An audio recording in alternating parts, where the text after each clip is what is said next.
Vous me demandez ce que je pense de la cigarette électronique. Eh bien, écoutez, c'est très simple. Je pense que c'est un nouveau substitut nicotinique particulièrement performant. Il est particulièrement performant parce qu'il est très efficace auprès des fumeurs. En pratique, la cigarette électronique ne contient pas de tabac et ne provoque pas donc de combustion du tabac.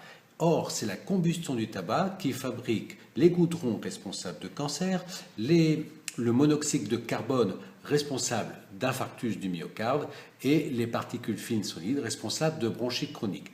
Donc rien de tout ça avec la cigarette électronique, il n'y a plus que de la nicotine. La nicotine, on la connaît bien depuis plus de 20 ans que l'on prescrit des substituts nicotiniques, elle n'est responsable ni d'infarctus ni de cancer, elle ne fait que donner envie de recommencer, elle provoque une dépendance. Mais c'est une dépendance qui n'est pas mauvaise pour la santé. Donc pour toutes ces raisons, je pense que la cigarette électronique est un nouvel et très intéressant outil. Vous me demandez si la cigarette électronique est un produit sain pour la santé. Oui, tout à fait. Donc on a vu qu'elle ne contient pas de tabac, il n'y a pas de produit de combustion du tabac. En plus, le liquide est composé essentiellement à 95% de propylène glycol, qui est ce produit que l'on utilise pour faire la fumée dans les spectacles. C'est une molécule qui est avide d'eau et elle condense l'eau qui est contenue dans l'air pour former la vapeur. Et c'est cette vapeur d'eau que le vapoteur va inhaler. Par ailleurs, le propylène glycol est utilisé dans de nombreux produits alimentaires, comme le pain de mie par exemple, qui grâce à lui, au lieu de tenir 2 jours, va être comestible encore 10 jours. On le retrouve également dans de nombreuses crèmes et dans de nombreux médicaments. Il y a en plus de la nicotine, qui on a vu n'est pas dangereuse pour la santé, elle ne donne ni cancer ni infarctus. Enfin, on trouve des arômes et des exhausteurs de goût à des pourcentages très très faibles, 1 à 2%, qui vont être soit du vinaigre, soit de l'alcool.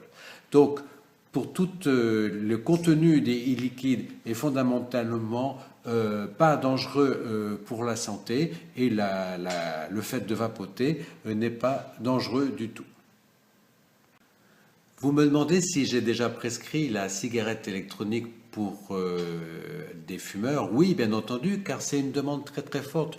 De nombreux fumeurs ont tout essayé pour arrêter. Ils ont essayé les substituts nicotiniques, les patchs, les gommes, etc. Ils ont essayé l'acupuncture, l'hypnose, la méthode Allen Carr.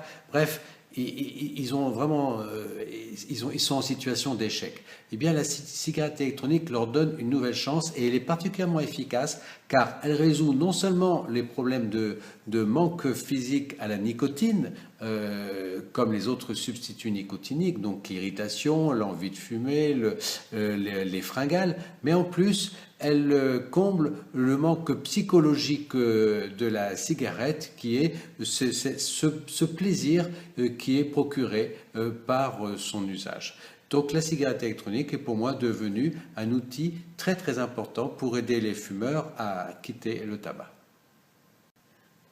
Vous me demandez dans quelle catégorie je placerai la cigarette électronique. Eh bien écoutez, c'est vraiment une question de législateur. Il peut la placer dans un produit d'usage courant, un produit du tabac, ce qui n'est pas souhaitable, parce qu'en plus elle ne contient pas de tabac, ou en faire un médicament.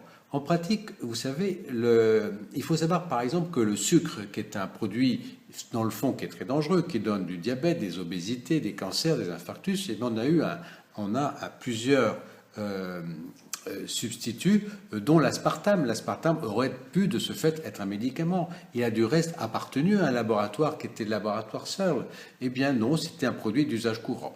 Donc le législateur va être libre de faire ce qu'il veut. En France, il faut savoir que pour le e-liquide, dès lors qu'il fait plus de 20 mg de nicotine par millilitre, il doit être considéré comme un médicament et en dessous comme un produit d'usage courant.